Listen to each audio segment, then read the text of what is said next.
All right. So I did a series called Origins and Adaptations, 2012 and 2014 respectively. Supposed to end there, but I decided to continue. This dealt historically with the capitalist economy, and I wanted to show how the system worked, where it came from, how it's evolved, and a lot of things I think everybody here must be very, very aware of by now. We should all be well aware that most everything we are experiencing in the world today, from ecological decline to endless government business corruption to human exploitation to perpetual poverty to constant war to growing unemployment to debt collapse and to the overall value system disorder, has been predictable. Predictable when viewing the state of the world through the prism of current economic functionality. And from this system-based worldview, we can not only better understand the past and the present, we can also anticipate, of course, what is in store for the future as this social cancer continues to morph and grow and mutate and absorb and, in effect, decouple humanity from everything most fundamental to our long-term social and ecological sustainability. So before I close this subject, which has been drilled in at length, I want to re-summarize the issue with a quote by a man named Gary Halthus. Our economic, social life, politics, and schools have insisted that having more toys is better than having fewer toys, that buying stuff is good for us, that we have to keep up with or exceed others in our consumption, that a high-paying job can take the place of meaningful work, that low-paying, meaningless jobs that demean our humanity are better than none, and we should be grateful for them because they will turn us into decent citizens, and that a free market has the same powers as a just God. But capitalism rests ultimately not on innovation or entrepreneurship or brains or even a free market. Those are just stories. Stories we like to tell ourselves because they make those who are successful look good. At its base, industrial capitalism's success rests on exploitation of resources, racism, child abuse, sexism, and war. But even more than all these, contemporary capitalism rests on consumption. Government and corporate consumption of resources, technology and scientific research, and citizen consumption of market goods. We are asked to consume not only material goods, but ideas, policies, whole world views that are presented with all the persuasive skills and battering psychological hype that can be bought. We are under assault. We are laid siege by hype, corporate hype, political hype, military hype, educational hype, commercial hype, and as our civil rights have declined in recent years, freedom has come to mean the freedom to choose among 16 brand names of one product. This is the harvest of a culture so bent on growth with all possible speed that it will pour 100,000 chemicals in the earth and atmosphere into our lakes and groundwater and oceans before it has a clue about the long-term effects of a single one of them. Now, that out of the way, what I'd like to do here, take the terms origins, adaptations, change the context a bit. Instead of how the current economic system has evolved, let's look at the other side. What is the technical history, for example, of this logic we might term a natural law resource-based economy? And more importantly, what is its relationship to the evolution of material culture? This term abundance we often flagrantly toss out.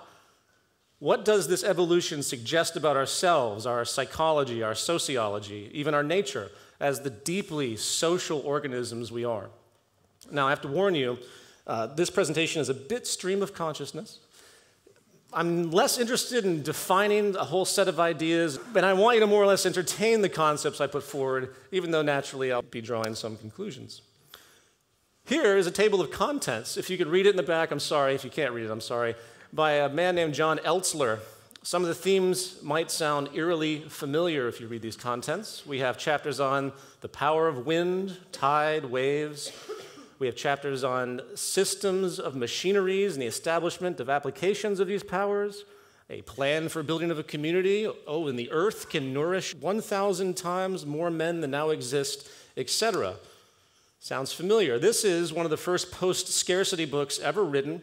The subjects include the importance of renewable energy in a systems approach, applying machines to labor, of course, adapting human values through education, and creating an abundance.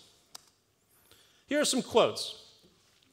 The first elements of mechanics teach that there is no motion imaginable that could not be produced by some adapted mechanism, provided we have the requisite power.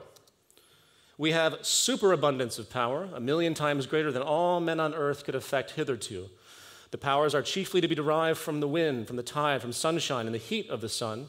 Each of these powers requires no consumption of materials, only materials for the construction of the machineries. Once established, there will be no occasion for any work except the superintendence of machinery, which requires 1 to 3 persons in all, these being relative, of the whole community. If done in turns, every adult would hardly have 1 turn for 1 day's superintendence in the whole year, but it would probably be done voluntarily, being about an amusement, no tedious occupation of labor.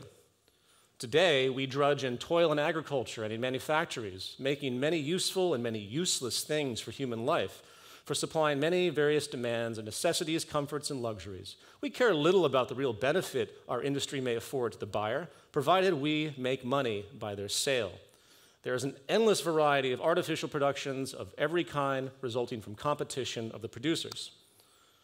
What virtue can be in passing one's life like a prisoner in the treadmill? The occupations of manner or present state of advancement are yet not much better.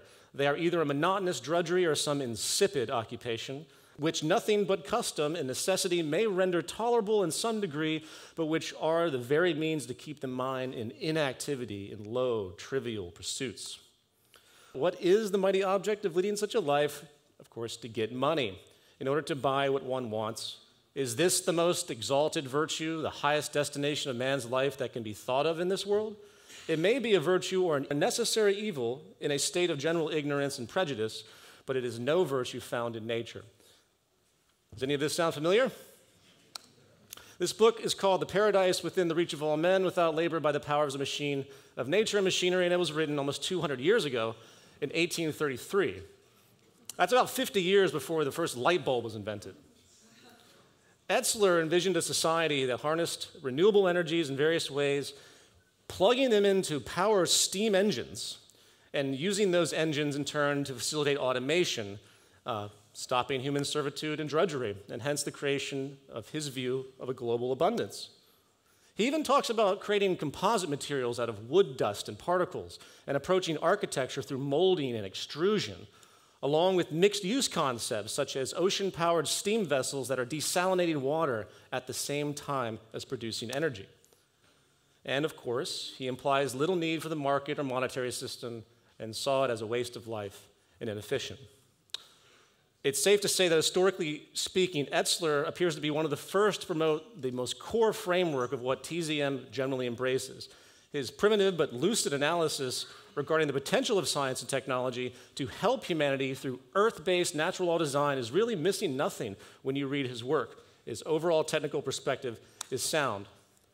And of course, it didn't take long for Etzler to be derisively labeled as the first technological utopianist, a term that has persisted ever since, as I'm sure many here have heard. And to this, he jauntily added, "But there will be men who are so ill-favored by nature they slovenly adhere to their accustomed narrow notions without inquiring into the truth of new ideas, and will rather, in apology for their mental sloth, pride themselves in despising, disputing, and ridiculing whatever appeals novel to them." Again, sound familiar? Now, I will admit to his discredit, if you read him, he's a bit gratuitous. He does go overboard with his vision of this so-called paradise, and it's often difficult to read through his work without getting an over-exaggerated sense, an unrealistic sense due to his rhetoric, which I think is common with a lot of people, a lot of futurists throughout history. And he also, sadly enough, did fail in his lifetime to produce the engineering that he sought, and mainstream history pretty much sees him as a delusional mad scientist.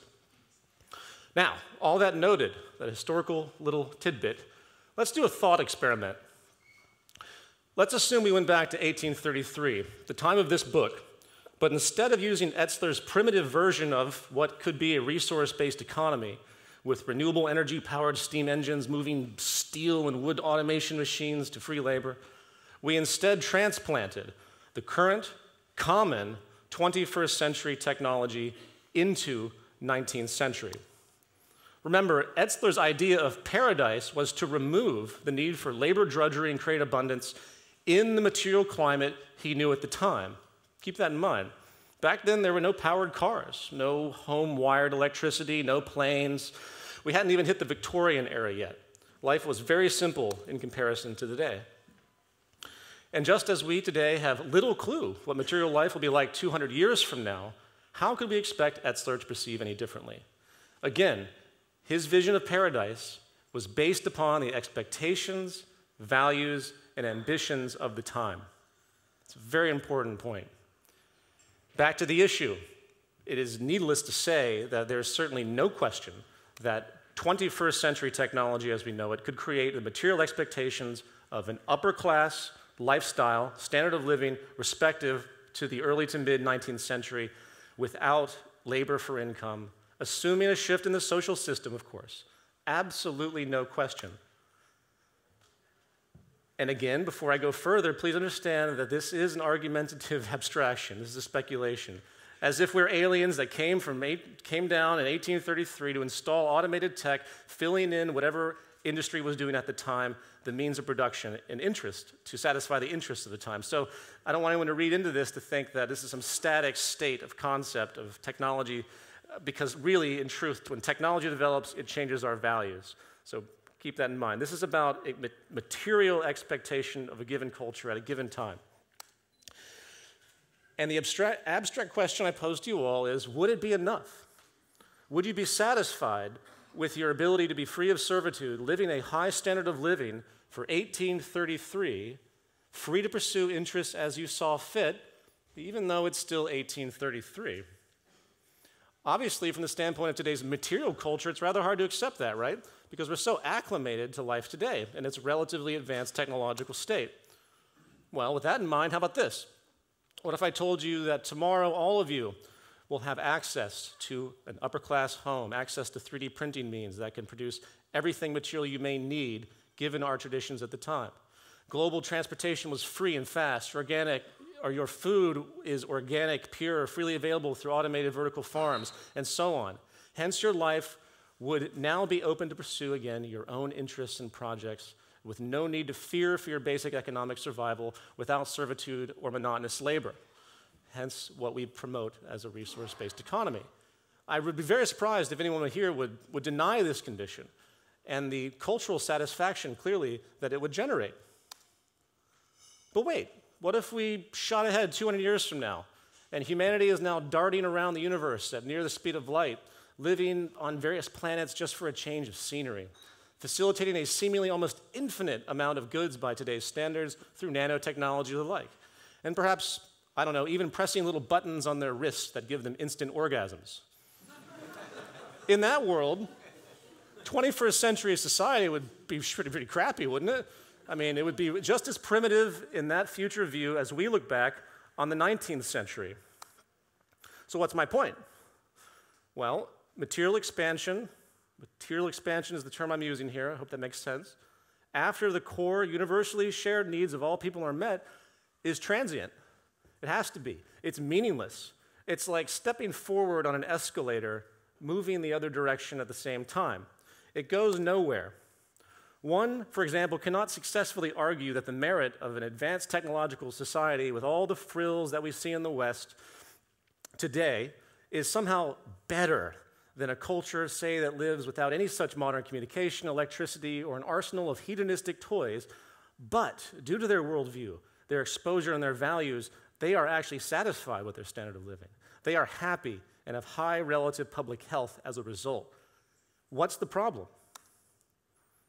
It goes nowhere because material expansion mistakes a social process that actually serves as a tool of communication for societal bonding. It mistakes this element that is there for us to share with each other for an end in and of itself, as I will explain. Put another way, this assumption of material progress and the illusion of infinite wants it creates has little to do with the function of some good and everything to do with the social relationship it creates. It is about social connection, for better or for worse. And the most critical aspect of this is that it's largely out of our control. It's pretty much hardwired and subconscious, built right into our evolutionary psychology. If there is anything that has become increasingly clear in cognitive neuroscience, is that we are created and defined by others at every stage of our physical and psychological development. And I know this may seem trite to many of us in TZM, but I realized recently that we really don't understand how dramatic this is, how profound it is when it comes to what we think is important and why we act the way we do. In the 13th century, King Frederick II of Sicily decided he wanted to figure out what the natural language of humans were. Some said it would be Greek, some said it would be Latin. So to figure it out, the king took 50 infants upon birth, gave them the best food, little rooms, general conditions, but limited all human communication and contact to see what these children would grow up naturally speaking. What happened? They all died of stress dwarfism, which comes from a lack of human contact. Human contact is a hardwired human requirement for development. We've evolved to learn, and to learn from other people. Natural selection has programmed us to expect certain things to occur as we grow, and virtually all of these relate to interactions with other human beings. Critical periods, as they're termed, is one form. Language, for example, can only be learned from others at a very specific time in development. And the spectrum of influence, when what should happen doesn't, or what shouldn't happen does, generates predictable consequences across the entire human population. For example, it is well established that children not given the opportunity to form proper emotional attachment as infants very often end up as maladjusted adults. Likewise, we imitate each other constantly and subconsciously, just as how babies impulsively imitate facial expressions they see around them as they develop. We have mirror neurons that fire in sympathy when watching other people's actions, and we generally sense others' pain and happiness in empathy. Some even have an advanced condition called mirror touch synesthesia, and when they watch violence, like a boxing match, they literally feel it. They actually can't witness anything violent. We are easily primed. The term primed is fascinating. Countless studies show how easy it is to elevate confidence and destroy it. This is why bullying works. If you think that you are stupid or inferior, if you're being told that over and over again, even if you have the strongest will, if you're consistently beaten down, you'll begin to act that way. And if you really want to see something spooky about our hardwired social nature, throw the average individual into a crowd or get them to identify with a group. We have this limbic system response that drops our sense of critical thought in many cases. It drops our inhibition, our volition, and our independence when the herd gets excited. If I right now, if someone over here screamed bomb, or everyone just simply made the motion to go this way, just the motion, people would follow along in a flock-like behavior. Our limbic system simply responds that way. Not to mention the groupthink that's so common out there, and our detachment from responsibility when we're associated with another group and they're behind us supporting. Any teenager knows what peer pressure does and the decisions that are made that would never be made if they were alone due to that influence. So coming back to the main issue, what all this means in material culture. Sociologist Charles Cooley probably put it best: I am not what I think I am, and I am not what you think I am. I am what I think you think I am. We literally define ourselves in social terms and assumed social responsibilities, which is why, statistically, 1 in 5 suicides are now linked to simply being unemployed. Culture has created this story that if you don't have a job, then you lose your social value. Completely social connection. A study done back a few years back in Fiji took Western commercial television into an area, didn't have it before, and after being introduced to the fashion, thin characters, and social associations of beauty and success, the culture exposed saw a dramatic rise in unheard of eating disorders and newly found interest to be thin and fashionable and other commercial attributes. And since I've been criticized for not having much comic relief in any of my presentations, I present to you Charlie Sheen. Charlie brought the word, where's Ben? Ben? Winning. Into Western pop culture. He spent weeks in the media spotlight explaining how great he was due to his wealth, status, a couple years back. By the way, I bring this up not to pose hate on Charlie, but to show how his mainstream values and social sense encapsulates almost everything set forward by the system we live in, the favoring of wealth, status, and competition. When he was asked what he thought of those that said he might not be winning, he said, "They can say that, but what kind of car are they driving? What kind of girls are in their home? You are either winning or you're losing. There's nothing in between. I'm going to win inside of every moment, and they can just find the most comfortable chair in their small house and sit back and enjoy the show." And I hope I'm not the only one who can appreciate the unintended double entendre at the end of that statement. Now, what is my point? Those familiar with TZM know we've talked a lot about something called structural violence. In fact, you'll hear another talk on that today. Specifically, the biopsychosocial manifestation of violence that occurs by exposure to certain social circumstances, such as, for example, the fact that people with low socioeconomic status have been found to correlate with high incidence of heart disease. It isn't about what they're eating. It isn't their lack of exercise. It is simply about the stress of the way they feel. And the way we feel in this world is almost exclusively a social consequence. In the words of Robert Sapolsky, it isn't about being poor, it's about feeling poor. And when you see the emerging class divide now, we are not just seeing an injustice, we're seeing really a public health crisis in the making.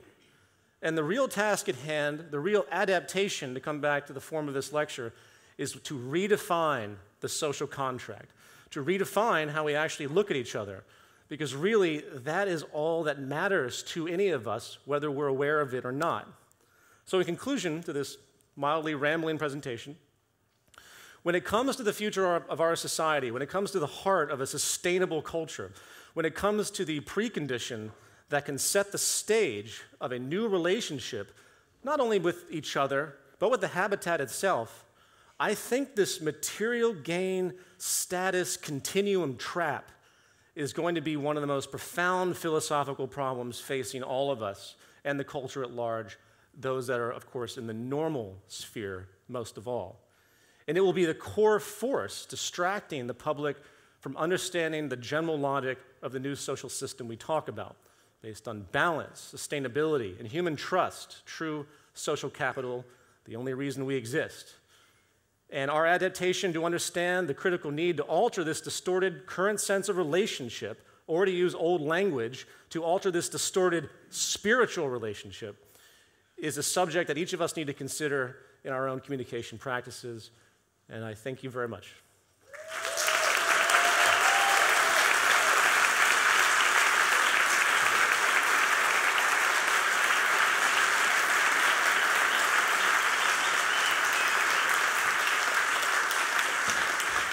Thank you.